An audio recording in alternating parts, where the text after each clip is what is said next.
সন্ধ্যাটা হইলে এই ছোট ভাই বোন আশ্রা পাসরা ধরে নাস্তা বানা দাও ভাই প্রত্যেকটা দিন একই নাটক। প্রতিদিন কি আর গোস মাছ দিয়ে নাস্তা বানানো সম্ভব? তো আম্মু ডিম সিদ্ধ করছিল তরকারি রান্না করবার লেগে, আমি আবার ওইখান থেকে 2টা ডিম আনছি। আম্মু আবার কইতাছিল মাত্র 2টা ডিম দিয়ে তুই কি নাস্তা বানাবি? তো আমি আবার কইলাম তুমি চা দেখো তোমার মাইয়া কি না বানাইবার পারে, মাত্র 2টা ডিম দিয়ে এত মজাদার নাস্তা আজকে বানায় দিমু, খাইলে খালি খাইবারই মন চাইবো। সো গাইস, তোমরা তো জানোই তোমাদের উম্মে আপুর ধারা সবকিছুই সম্ভব। সিদ্ধ করে 2টা ডিম যে লইছিলাম ওগুলা কুচি কুচি করে কাটা নিলাম। তো এই নাস্তার মধ্যে কিছু সবজি অ্যাড করবার লেগে আমি এখানে গাজর, কাঁচা মরিচ আর পেঁয়াজ নিয়ে নিচ্ছি। তোমরা চাইলে আরো সবজি অ্যাড করবার পারো, কিন্তু আমার বাসায় ছিল না কারণ আমি অনেক গরিব গাইস। সবকিছু কাটটা কুটটা রেডি করে নিলাম। এখানে আমি পেঁয়াজ আর কাঁচা মরিচটা হালকা করে ভাজা নিলাম, তারপর একটুখানি কিন্তু লবণও দিছিলাম। তোমরা তো আবার কইবা আপু লবণ দাও নাই, আপু লবণ দাও নাই, লবণটা কিন্তু দিছি। তোমরা দেখাও কে লিগা আমার লগে মজা করো আমি বুঝি না। পেঁয়াজটা বেশি ভাজার দরকার নাই, তারপর অর্ডার করতে পারো। তো গাইস কথা কইতে কইতে এখানে গাজরটা ভাজা শেষ। তারপর এখানে আমি ওই যে ডিমগুলো যে কুচি কুচি করে কেটে রাখছিলাম ওগুলা দিয়ে দিমু। 2টা ডিম দিয়ে বাসা সবার লেগে নাস্তা বানাইছি। জাস্ট তোমরা দেখো আমি করিটা কি, পুরো একেবারে ঝাঁকা নাকা। তো ডিমগুলো হালকা করে ভাজার পরে এখানে আমি দিয়ে দিচ্ছি হইলো দুধের মধ্যে কর্নফ্লাওয়ার গুলছিলাম ওইটা। তারপর এখানে কিছু মশলাপাতি ইউজ করবো আমি। তো মশলা লেগে আমি এখানে দিয়ে দিলাম হইলো গোলমরিচের গুঁড়া, একটুখানি অরিগানো, হালকা একটু মিষ্টি মিষ্টি লেগে 1.5 চামচ চিনি দিয়ে দিচ্ছি। ঝালের লেগে দিয়ে দিলাম চিলি ফ্লেক্স আর হলো tomato sauce. Sorry guys, tomato সসটা কিন্তু আমি ঝালের লেগে দিই নাই, মানে ফ্লেভারের জন্য নিয়েছি, বুঝছো?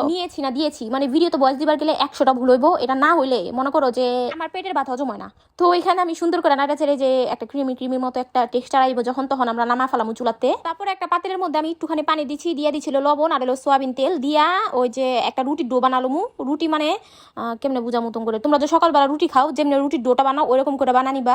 চিকাইটা গোল গোল করে রুটি বানালুমু। গোল হইব না কি মন জানি হয়েছে রুটিগুলো, মানে সুন্দর হয় না, বুঝছো? আমি দিন রুটি বানানো ভুলেই যেতেছি। জামাইটা কইয়া তাড়াতাড়ি ডক্টর দেখান লাগবো, কারণ আমার মাথায় কোনো কিছুই থাকে না, আমি সব ভুলা যাই। যাই হোক গাইস, তোমরা হইলে আমার মনের প্রাণের মানুষ, এলাকা আমি তোমাগুলোকে সবকিছু শেয়ার করি। তোমাগুলোকে কিসের লজ্জা বলো তো? রুটি বানানোর পরে এখানে আমি এই যে সুন্দর করে পিঠার মতো বানানো যাচ্ছি। এটা কিন্তু পিঠা না, এটা একটা নাস্তাই, কিন্তু পিঠার মতো শেপ দিলে আমার কাছে সুন্দর লাগে। এটা তোমরা দেখালো বুঝালো, এটা মানে কোয়া বুঝানোর কিছুই নাই। তোমরা চাইলে তোমাকে মনের মাধুরী দিয়ে অন্য কোনো শেপও দিবার পারো, যার যার খুশি। 2 চামচ কর্নফ্লাওয়ার আর 2 চামচ ময়দা দিয়ে পাতলা করে একটা ব্যাটার বানা লইছি। তারপর ওই ব্যাটারের মধ্যে ওই যে আমরা যে পিঠাগুলো বানাইছি, সরি পিঠা না মানে নাস্তাগুলো যে বানাইছি ওগুলা ডুবায় মুবায় তারপরে ব্রেড ক্রামস দিয়ে দিছি। তো তোমরা চাইলে এটা 2বার করে কোট করবার পারো, আমি একবার করে দিচ্ছি, কারণ এই পিঠাটা একবারে মচমচা ভালো লাগে না, একটু নরম নরম থাকলে মজা লাগে বেশি। তারপর আমরা একটা একটা করে তেলের মধ্যে দিয়ে দিব গাইস। তো এখানে আমি মচমচা করে সুন্দর করে ভাজ্জা নিচ্ছি, এই যে দেখো আমি উঠা নিতেছি।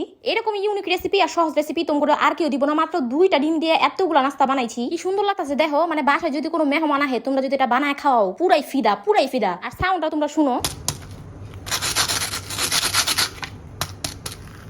দেখছো কেমনে মচমচ করতেছে। তো আমি তো তাড়াহুড়ো করে বানাইছি, আমার ছোট ভাই বোনগুলো বুয়া রয়েছে খাইবো। এই যে দেখো একটা ভাঙছি, কি সুন্দর লাগতেছে না? এটা খাইতেও কিন্তু অনেক মজা। তোমরা অবশ্যই বাসায় ট্রাই করে আমার জানাইবে এটা কেমন হয়েছে। সস দিয়ে খাও অথবা মেয়োনিজ দিয়ে খাও, খাইতে পুরাই অসাধারণ। সো গাইস, আজকের এই সহজ সরল রেসিপিটা তোমার কাছে কেমন লাগলো অবশ্যই কমেন্ট করে জানাইবা। আজকের এই ভিডিওটা এই পর্যন্তই ছিল। আমার পেজটা কিন্তু ফলো করে দিবা। টিকটক থেকে যে সোনামণিরা দেখতেছো তোমরা তাড়াতাড়ি আমার পেজটা ফলো করে দাও। তো আজকে